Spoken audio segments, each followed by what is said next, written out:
días tengan mis amados hermanos. Les doy la bienvenida en esta hora a este buen tiempo, agradecidos con Dios que nos permite estar una vez más por acá, listos para compartir con cada uno de ustedes, mis amados, este espacio de lectura y de reflexión bíblicos. Agradecemos a Dios su fidelidad, su amor para con nosotros. Sean todos bienvenidos, mis amados, este día, en esta hora. Estamos listos para mirar el capítulo correspondiente a este día, que viene siendo el capítulo número 12 de esta epístola a los romanos. Así es que, mis amados, sin más, vamos a este capítulo y enseguida pasamos a lo que viene siendo el comentario. Mis amados, sean todos bienvenidos. Capítulo 12. Deberes cristianos. Así que, hermanos, os ruego por las misericordias de Dios, que presentéis vuestros cuerpos en sacrificio vivo, santo, agradable a Dios, que es vuestro culto racional. No os conforméis a este siglo, sino transformaos por medio de la renovación de vuestro entendimiento, para que comprobéis cuál sea la buena voluntad de Dios, agradable y perfecta. Digo pues, por la gracia que me es dada, a cada cual que está entre vosotros, que no tenga más alto concepto de sí que el que debe tener, sino que piense de sí con cordura, conforme a la medida de fe que Dios repartió a cada uno.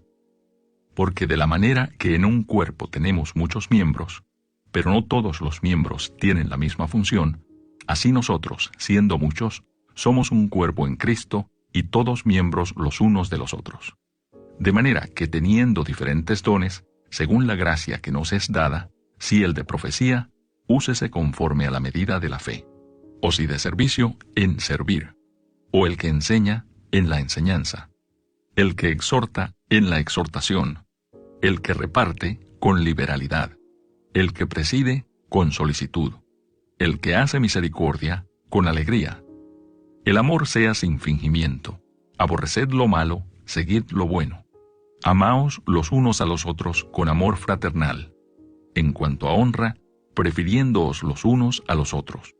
En lo que requiere diligencia, no perezosos, fervientes en espíritu, sirviendo al Señor, gozosos en la esperanza, sufridos en la tribulación, constantes en la oración, compartiendo para las necesidades de los santos, practicando la hospitalidad.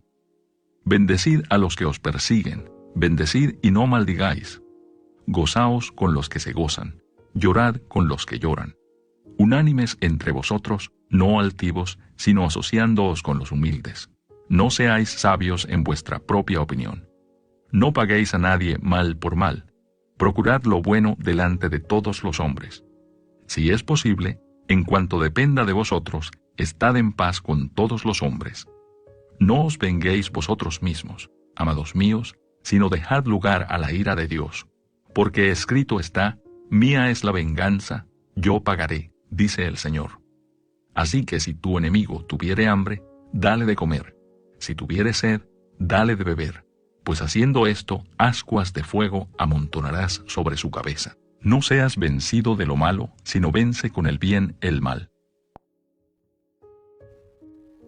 Qué preciosos textos, mis amados. Son de los capítulos que creo yo se enseñan bastante o se usan bastante, ¿verdad? En lo que vienen siendo algunas de las predicaciones, y es que son enseñanzas muy, muy reales, muy necesarias, muy oportunas, mis amados.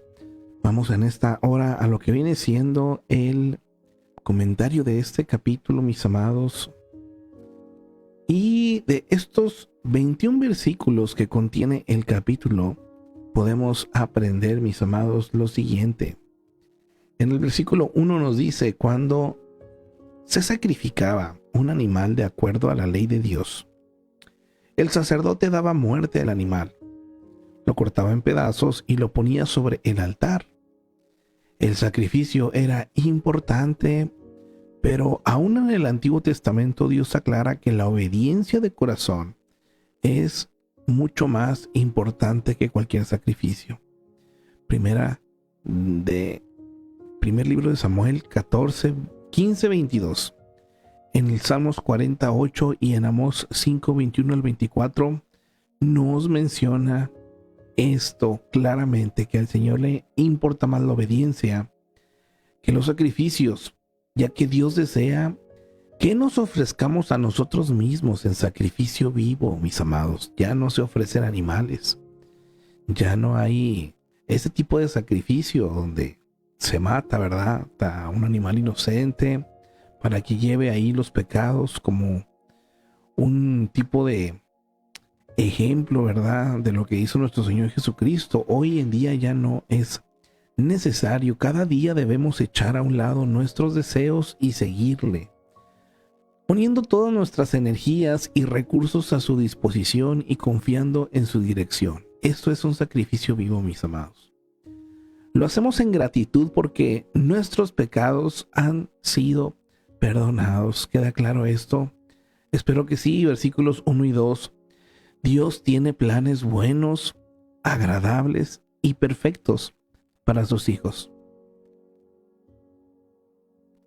Él quiere transformarnos en un pueblo con una mente renovada, vivos para honrarle y obedecerle, debido a que Él solo quiere lo mejor para nosotros, y por haber dado a su Hijo para que tengamos vida nueva, pues entonces nosotros, mis amados, deberíamos ofrecernos con gozo en sacrificio vivo para su servicio. Versículo 2. Los cristianos tenemos este llamado. Y es claro: no os conforméis a este siglo. No hemos de estar conformes con las conductas y costumbres de este mundo, porque por lo general, mis amados, son egocéntricas y a menudo son corruptas. Muchos cristianos dicen sabiamente que la conducta mundana se extralimita demasiado. Nuestro rechazo a formar parte del mundo, sin embargo, debe ir más allá de solamente conducta y costumbres. Debe estar firmemente arraigado en nuestras mentes, mis amados. Hay otro texto que nos dice: transformaos por medio de la renovación de vuestro entendimiento. Es posible evitar muchas de las costumbres mundanas sin dejar de ser orgullosos, codiciosos, egoístas, obstinados y arrogantes. Está fuerte, ¿verdad, esto? Solo cuando el Espíritu Santo, mis amados, renueva, reeduca, reorienta nuestra mente, somos en verdad transformados. Por eso es tan importante, mis amados, la palabra y esa comunión con el Espíritu Santo. Recuerde que arrepentimiento, mis amados, es cambio de manera de pensar. Una persona que está verdaderamente arrepentida es una persona que verdaderamente piensa diferente a lo que antes lo hacía. Uno antes de Cristo, ¿verdad? O la vida sin Cristo, se piensa de una manera. Hay costumbres, hay modas, digamos, ¿verdad? O hay conductas, hay prácticas, pues que no le agradan a Dios, que no nos convienen, y que uno, a final de cuentas, mis amados, termina por dejar, no porque nos obliguen ni nos impongan, sino porque ya pensamos de forma diferente. Ya vemos lo que el Señor quiere, lo que el Señor busca, lo que el Señor espera. Entonces es bien importante también saber que este tiene que ser un cambio donde el Espíritu Santo renueva, reeduca, reorienta nuestra mente. Ya que si no hay el cambio de manera de pensar, hermano, podemos evitar hacer algunas costumbres.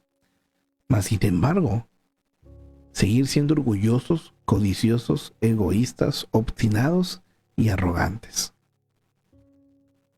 No se trata de dejar de hacer nada más porque sí. Se trata de saber por qué uno no hace lo que no debe de hacer y por qué uno hace lo que hace. Versículo 3. Es importante tener una buena autoestima porque algunos no tenemos, nos tenemos muy en poco.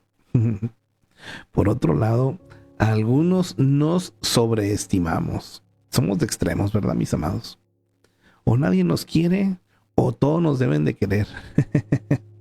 La clave de una evaluación honesta y fiel es conocer las bases de nuestra valía. ¿Qué es lo que nos hace valer como personas, mis amados? Pues nuestra nueva identidad en Cristo. Sepa usted que separados de Él, no somos muy competentes según las normas eternas, pero en Él somos valiosos y capaces de un servicio digno. Cuando uno se evalúa con las normas mundanas de logros, el éxito puede dar demasiada importancia al valor que tiene ante los ojos de los demás y perder su verdadero valor ante los ojos de Dios. Esto, mis amados, es importante que lo entendamos bien. ¿Qué es lo que piensa Dios de cómo vivo? ¿De cómo me comporto? Recuerde que para este mundo el éxito muchas veces solamente depende de lo material. Hay gente que piensa que si tiene el trabajo, si tiene la casa, si tiene el vehículo, si tiene la ropa, es éxito. Pero muchas veces están solos, quebrados, vacíos, con familias disfuncionales, fragmentados. O simplemente, mi amado hermano, puede que incluso, ¿verdad?, tengan esas características de éxito humano, ¿verdad? Hay gente que, humanamente hablando, hace cosas bien. Mas, sin embargo, recuerde que el que da esta valía es nuestro Dios. Y Él no ve solamente lo momentáneo de este mundo, sino Él piensa en lo eterno. Todo movimiento político, todo movimiento muchas veces que se lleva a cabo, en ocasiones se hace en nombre del progreso, ¿verdad? Se hace en nombre de lo actual o del bienestar. Hay gente que lucha por ideales que van contrarios a la palabra, pero ellos argumentan que están buscando el bienestar de los demás. Y es esta la parte que podemos equivocarnos gravemente, mis amados. Por eso, el valor que uno tiene está en Cristo. Y fuera de Él, mi amado, pues no tenemos mucho que aportar o ofrecer para lo eterno. Pero cuando uno está en Él, Él nos mira, ¿verdad?, con ese potencial para poder hacer su obra, su voluntad. Y le vuelvo a repetir, no es solamente en este tiempo, es algo eterno. Así es que considera, mi amado. Versículos 4 y 5. Pablo usa el concepto del cuerpo humano para enseñar cómo los cristianos deben vivir y trabajar juntos. Así como las diferentes partes del cuerpo actúan bajo la dirección del cerebro, los cristianos deben hacerlo bajo la autoridad y mandato de Jesucristo. En primera carta a los Corintios 12, versículos 12 al 31 y en Efesios 4, del 1 al 17 también nos menciona acerca de este tipo de ejemplo, ¿no?, donde la iglesia es un cuerpo y cada uno de los cristianos o personas son miembros del cuerpo. Versículos 4 al 8. Dios nos ha dado dones a fin de que podamos edificar la iglesia. Para usarlos con eficacia, debemos, número 1, mis amados, tener en cuenta que todos los dones y habilidades vienen de Dios.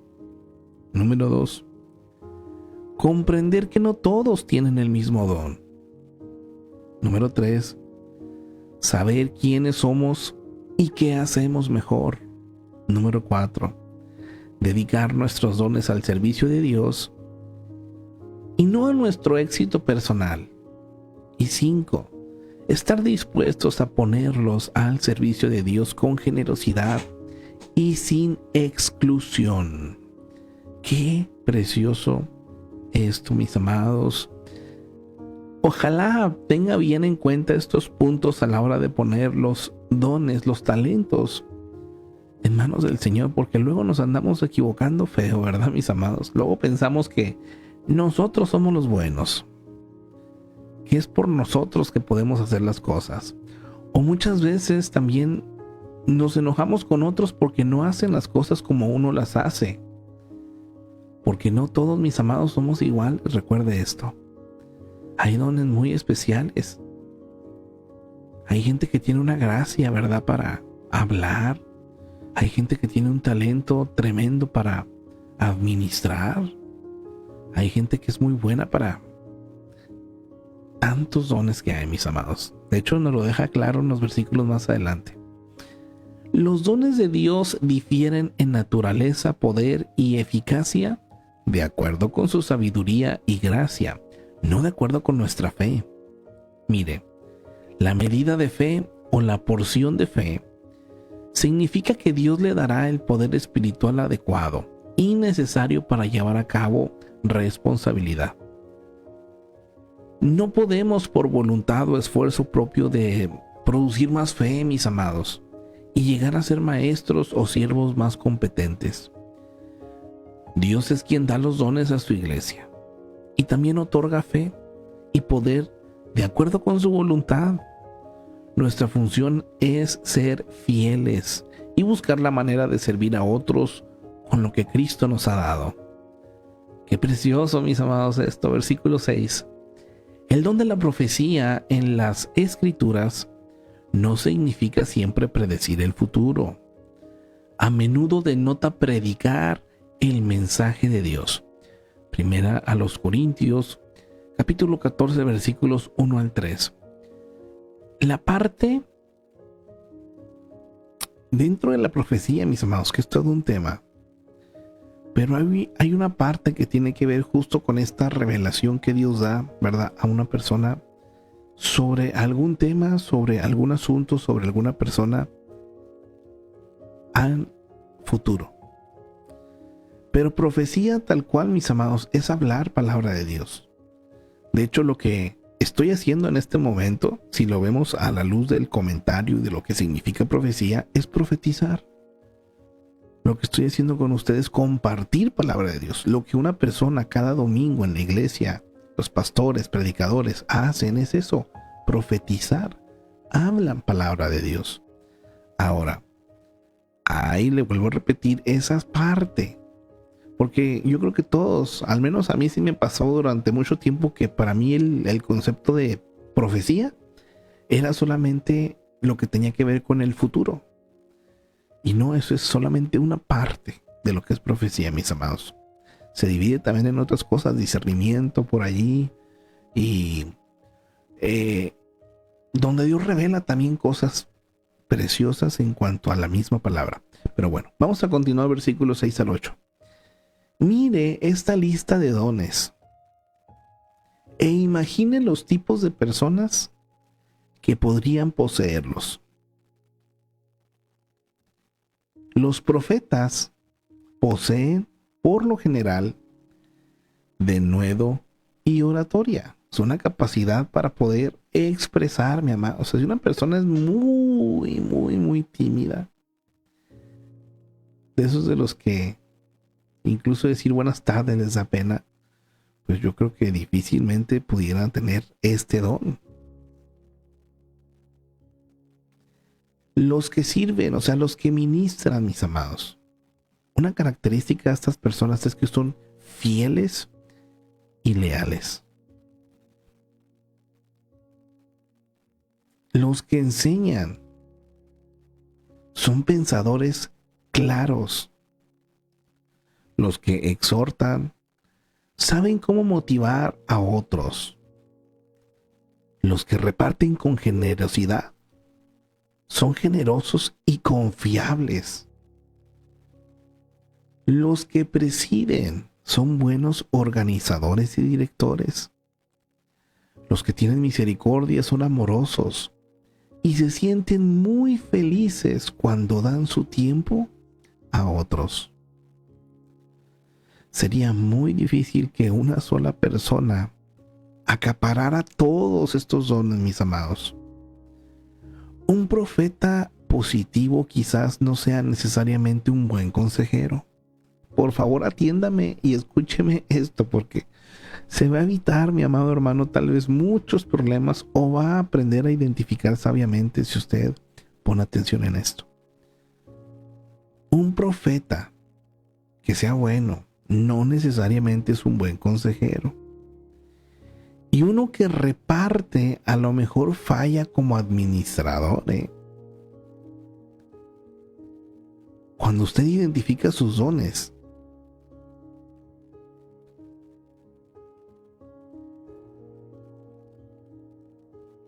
y esta lista que acabamos de mencionar aquí está lejos de ser completa o tener todos los dones. Hay muchos talentos y muchos dones.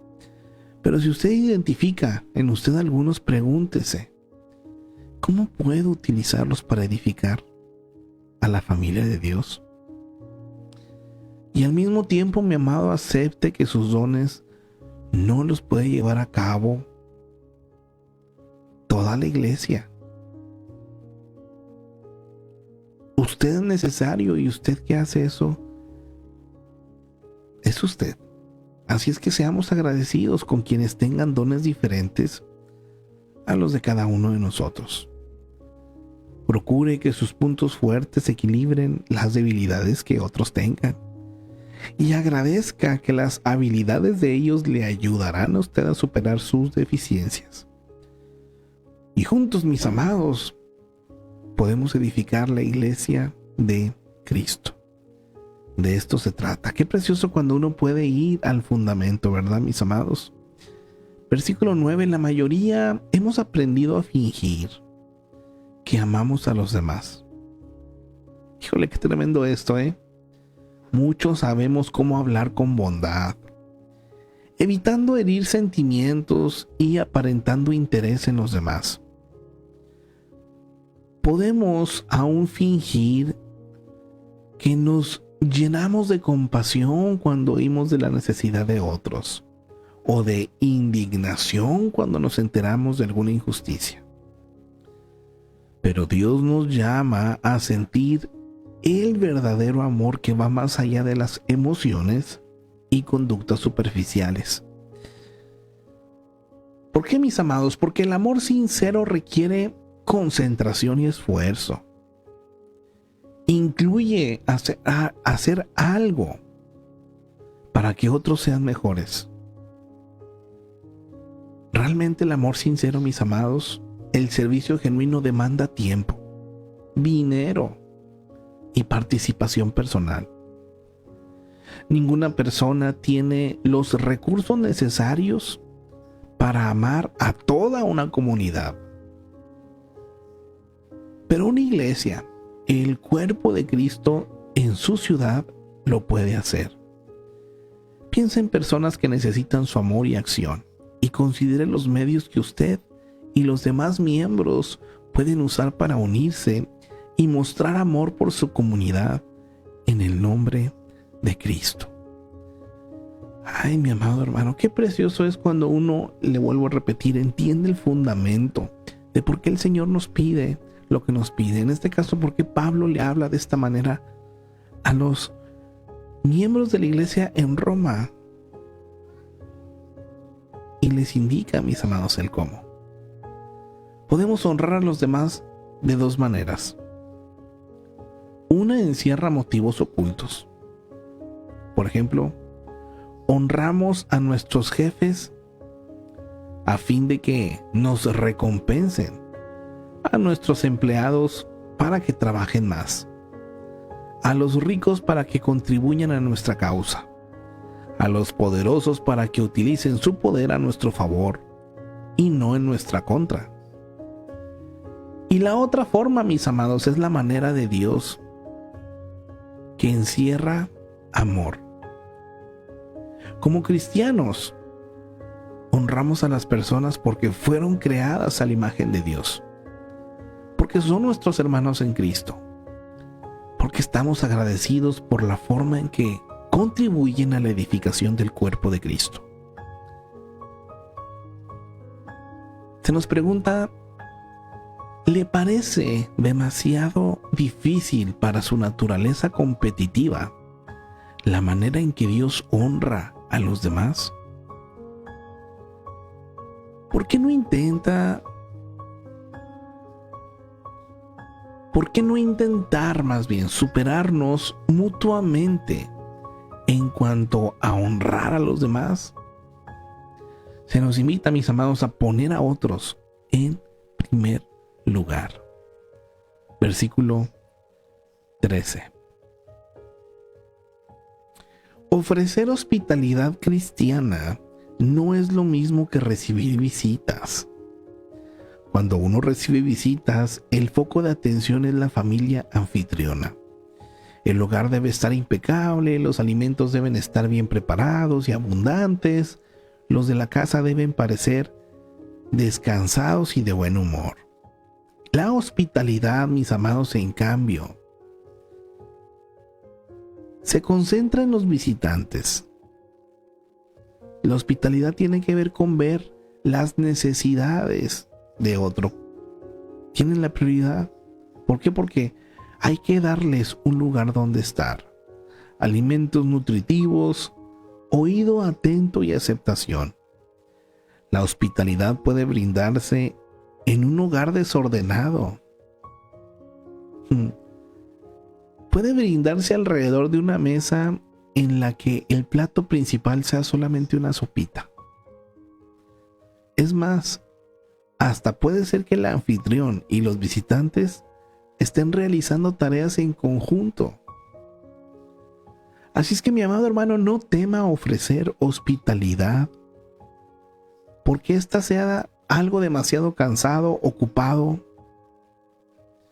o porque se considere pobre para atender adecuadamente a los visitantes.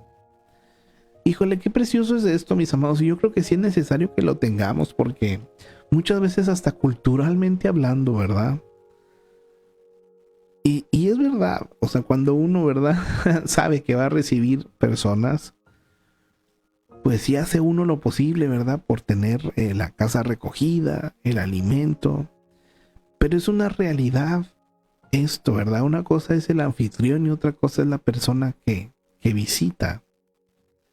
Y la hospitalidad, mis amados, tiene que ver con mirar las relaciones. Esto es una realidad. Muchas veces puede ser el plato de sopita, puede que no esté recogida la casa, pero oigan, cómo recibe a la persona, la atención que le pone, la aceptación que le da, eso es lo importante. Así es que no tengamos temor, mis amados, en esa parte, en esa sección, esta parte que nos dice, incluso pueden trabajar juntos, ¿verdad? A mí me ha tocado ambas cosas, ¿verdad? Ir tal vez de visita con alguien o recibir a alguien. Y muchas veces uno dentro de la misma ocupación poder estar platicando con las personas, y creo que eso crea más confianza, ¿verdad? Hasta cierto punto. Pero aquí la invitación, mis amados, es a ejercitar esta parte. Versículo 17 al 21. Estos versículos resumen el meollo de la vida cristiana. Si amamos a alguien de la misma manera que Cristo nos ama, estaremos dispuestos, mis amados, a perdonar. Si hemos experimentado la gracia de Dios, anhelaremos que otros también la disfruten. Y recuerde, la gracia es un favor inmerecido. Cuando damos de beber a un enemigo, no excusamos sus errores. Los reconocemos, pero los perdonamos. Y amamos a la persona a pesar de sus errores, tal como Cristo lo hizo con nosotros. Qué precioso, mis amados, y nos está dejando, espero yo, claro, mi amado hermano, parte de, como nos lo dice aquí, ¿verdad? El meollo de la vida cristiana. amar a otros como Cristo nos ama. Y de verdad que cuando uno, mi amado, es consciente de esto, es hasta fácil el poder perdonar, el poder soltar. ¿Por qué? Porque Cristo me ha perdonado también a mí. Versículo 19 al 21. En estos días de constantes pleitos e incesantes demandas en busca de derechos legales, el mandato de Pablo suena casi imposible de aceptar.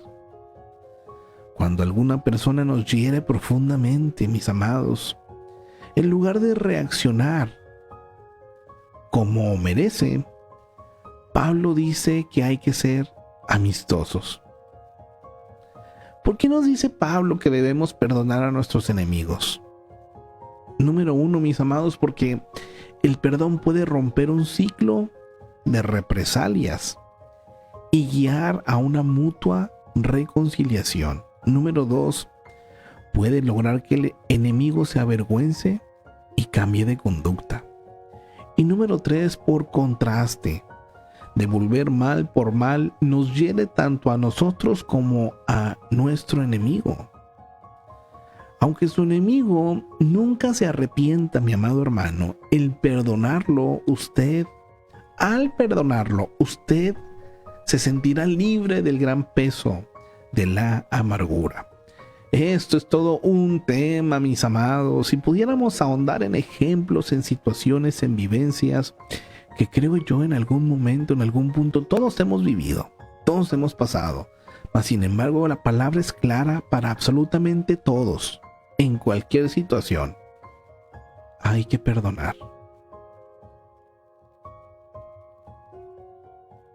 Es que mi amado, lo que me hizo me lastimó. Sí, mi amado, pero tiene que perdonar. Si trata de hacer cosas para herir a esa persona, se va a lastimar más usted mismo. Sí, puede también herir al otro. Ahora, es importante esta parte que nos dice, puede que la otra persona nunca se arrepienta, o sea, no cambie su manera de pensar. No nos pida perdón o no se sienta mal en ningún momento. Bueno, pero cuando uno perdona, el que se hace libre es uno. El que suelta es uno, mis amados.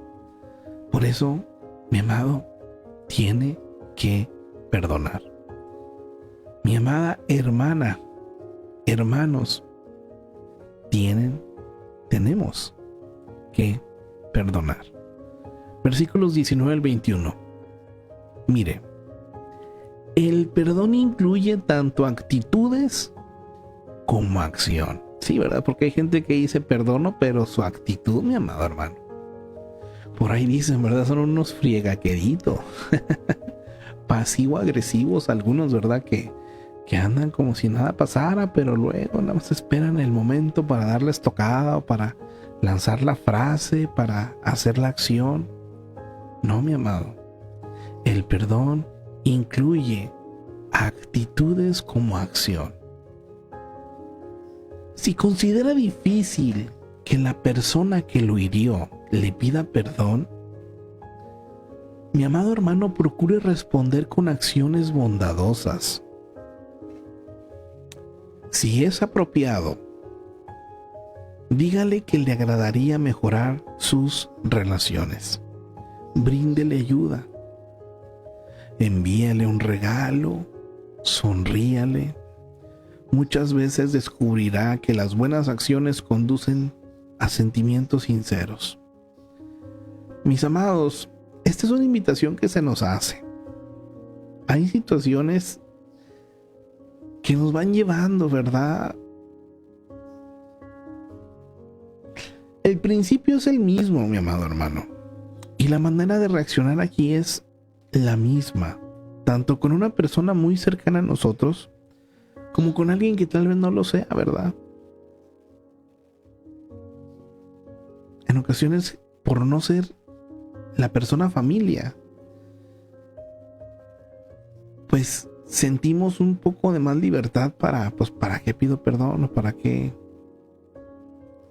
Pero muchas veces las dificultades y problemas se dan dentro de casa, se dan con la misma familia, incluso se dan en la misma iglesia, mi amado. Por eso aquí nos deja de manera clara de qué manera tanto las acciones como los sentimientos sinceros, las palabras, las actitudes, nos deben de llevar a mostrar genuinamente que hemos perdonado, que hemos soltado toda ofensa, que se le hemos dejado al Señor. Nos hace la pregunta, ¿qué significa ascuas de fuego sobre la cabeza de alguien? Aquí nos vamos a la cultura. Me encantan esa parte de los comentarios porque sí nos explican más a fondo. Esto quizás se refiera a una tradición egipcia de llevar un recipiente de carbón encendido sobre la cabeza en señal de arrepentimiento público. En alusión a este proverbio, Pablo dice que deberíamos tratar a nuestros enemigos con amabilidad para que se avergüencen y se vuelvan de sus pecados. La mejor manera de eliminar al enemigo, pues es convertirlos en amigos. Qué tremendo. ¿Sí sabía usted este dato, mi amado? Ascuas de fuego, híjole, pues hay gente que dice, es que ¿a qué se refiere? Nuestro pastor Jaime Castro tiene un término para cuando él dice de poner a una persona en esta posición, dice, es siéntelo en la silla eléctrica. Ah, caray, se escucha muy fuerte. ¿Cómo está eso, verdad? Pues trátelo bien. Trátelo bien.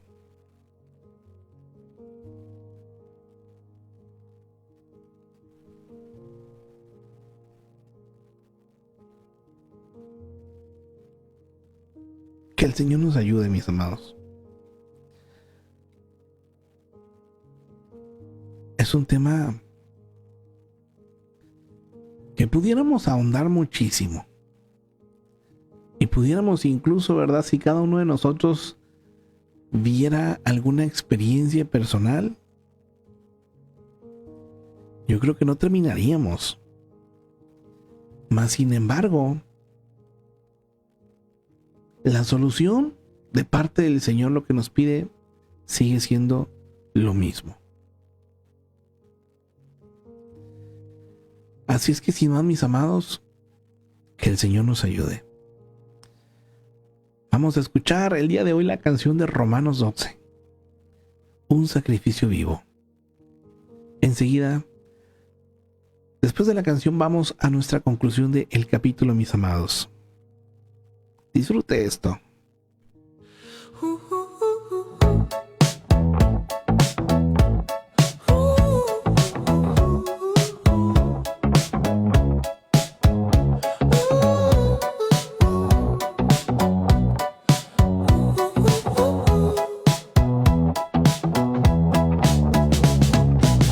Ya no hay cordero sobre el altar, mi vida entera es lo que debo entregar.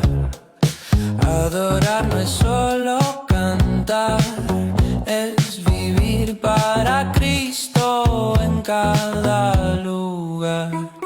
Un médico sana en nombre del Señor, un maestro enseña con su amor, un altar se enciende en mi corazón, donde pongo mi vida como ofrenda a Dios. Que haya, aún no has rendido al Señor, hoy dedica tu día como adoración, con entrega total y continua pasión. Haz de tu vida un sacrificio en acción. Hazme un sacrificio vivo para tu gloria, Señor. Hazme un sacrificio vivo, todo mi ser en tu honor.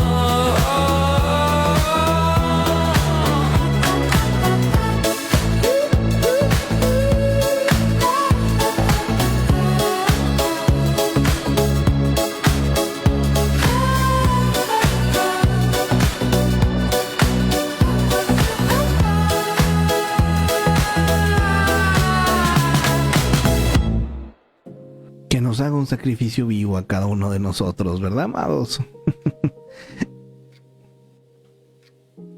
Preciosa que es la palabra para con cada uno de nosotros, mis amados. Entonces, de este capítulo 12, mi amado, yo creo que me quedo con el primer texto, ¿verdad? El primer versículo del capítulo, que es: presentad vuestros cuerpos en sacrificio vivo, santo, agradable a Dios. Entonces, creo yo que debe de estar ya claro, ¿verdad? Que el sacrificio no se trata de algo animal, de otro ser vivo, no, se trata de nuestra propia vida. Y por otra parte, adorar, mis amados, es vivir para Dios en todo. No solamente cantar una canción, sino vivir en todas las áreas, en todos los momentos, con todas las personas, vivir para Dios. Y por otra parte, mi amado, hay quienes dicen la iglesia es una cosa y la vida cotidiana es otra. No, mis amados, somos uno en Cristo en todo tiempo. Él murió por nosotros no solamente cuando estamos en familia o en la iglesia, sino por todos en todo tiempo. Entonces claro que uno puede servir con la profesión.